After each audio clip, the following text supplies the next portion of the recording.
Hi friends, welcome back to my channel traditional girl భావన.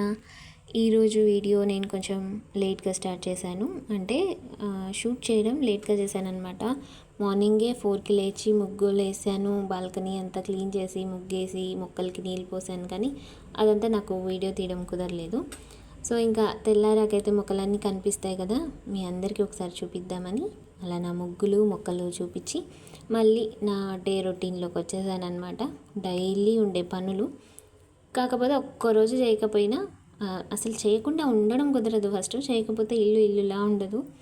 ఇంకా అలా ఇంట్లో పనులు అంటే మొత్తం ఊడ్చేసి సదిరేసి ఇక ముందు రోజే తుడిచేసాను కాబట్టి ఇల్లు తుడవలేదు. ఆ తర్వాత నా కోసం నేను టీ పెట్టుకున్నాను. ఫస్ట్ అయితే మా హస్బెండ్కి టీ పెట్టి ఇచ్చేసాను.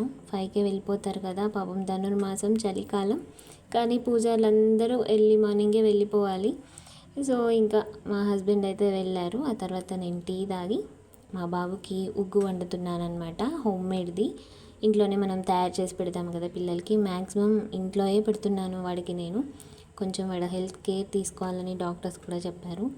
సో ఇంకా అలా వాడికైతే అది వండేసి ఆ తర్వాత బ్రేక్ఫాస్ట్గా నేను చపాతీ పిండి కలుపుతున్నాను. నా వరకు ఒక 2 చపాతీ చేసుకోవాలని. ఎందుకంటే ఈ మధ్య అసలు మేము బ్రేక్ఫాస్ట్ చేయట్లేదు ఇద్దరం కూడా. సో ఆయన 5కి వెళ్ళిపోతున్నారు కదా, నా ఒక్కదానికి ఎందుకని నేను మళ్ళీ సెకండ్ టైం టీ తాగి అలాగే ఉంటున్నా. అలా ఉండడం వల్ల ఏమో కొంచెం వీక్ అయిపోయాను. అందుకే ఇవాళ ఫాస్ట్గా ఒక 2 చపాతీ చేసుకొని ఫస్ట్ టిఫిన్ చేసి ఆ తర్వాత మిగిలిన పని స్టార్ట్ చేశాను. పాలన్నీ పొంగిపోయాయి అన్నమాట స్టవ్ మీద పెడితే. అందుకే మళ్ళీ గ్యాస్ అవంతా క్లీన్ చేసి ఆ షింకు అవన్నీ కడిగేసి ఇంకా చిన్నగా పనులన్నీ చేసుకుంటూ ఉన్నాను. అదేంటో ఫ్రెండ్స్, నేను ఇంత ఇంట్లో పని చేస్తూ మా బాబుని చూసుకుంటూ ఉన్న మార్నింగ్ 4కి లేస్తున్నాను.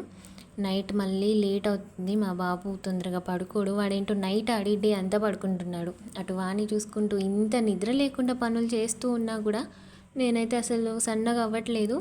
అంటే డెలివరీ తర్వాత కొంచెం నేను లావ్ అయ్యానమాట. సో మళ్ళీ నేను నార్మల్గా అవ్వాలి, సన్నబడాలి అంటే ఎంత వర్క్ చేసినా అవ్వట్లేదు. అండ్ డ్యాన్స్ ప్రాక్టీస్ కూడా చేస్తున్నాను. అంటే నేను ఒక క్లాసికల్ డాన్సర్ అనమాట. సో పెళ్ళికి ముందు అయితే ఈవెంట్స్ అవి చేశాను. పెళ్ళి తర్వాత అన్నీ మూలకు పడిపోయాయి అన్నమాట. సో ఇంకా ఇప్పుడు మళ్ళీ నేను కొంచెం స్లిమ్ అవడం కోసం డ్యాన్స్ ప్రాక్టీస్ కూడా చేస్తున్నాను. అయినా ఏంటో అవ్వట్లేదు. కొంతమంది అయితే డెలివరీ అయింది కదా, ఇంకా లావ్ అయితే నువ్వు అస్సలు సన్నగా అవ్వని కూడా ఏడిపిస్తున్నారు మా ఫ్రెండ్స్. అవని అవ్వకపోని అనేసి వదిలేశాను. ఇంకా అలా ఇంట్లో పనులన్నీ చేసుకొని బట్టలు మిషన్లో వేసి పనంతా అయ్యాక ఆరెంజ్ జ్యూస్ చేద్దాం, అమ్మవారికి నైవేద్యం పెట్టిన ఫ్రూట్స్ అన్నీ అలాగే ఉండిపోయాయి అనేసి జ్యూస్ చేద్దామని ఇక్కడ పొట్టు అయితే తీస్తున్నా. అయితే ఆరెంజెస్ మిక్సీలో వేస్తే గింజలు కూడా నలిగిపోయి చేదుగా వగరుగా ఒకలా ఉంటున్నాయి. అందుకని నేను ఇలా చేశానమాట. ఒక గిన్నెలో క్లాత్ వేసి ఆ క్లాత్లో ఈ ఆరెంజెస్ అన్నీ వేసి మ్యాషర్తో మ్యాష్ చేసుకోవచ్చు. నా దగ్గర మ్యాషర్ లేదు, రోల్ తోటి అలా చిన్న రోల్ ఉంటుంది కదా అల్లం దంచి, దాంతో మొత్తం దంచేస్తే జ్యూస్ అంతా ప్యూర్ జ్యూస్ వచ్చేసింది. అందులో మనం కొంచెం హనీ కానీ షుగర్ కానీ వేసుకొని తాగితే బాగుంటుంది అనమాట. సో ఈరోజు నా వ్లాగ్ అయితే ఇంతే. నేను ఏమీ రెసిపీస్ పెట్టలేదు. But please like, share and subscribe my channel. Bye friends, bye.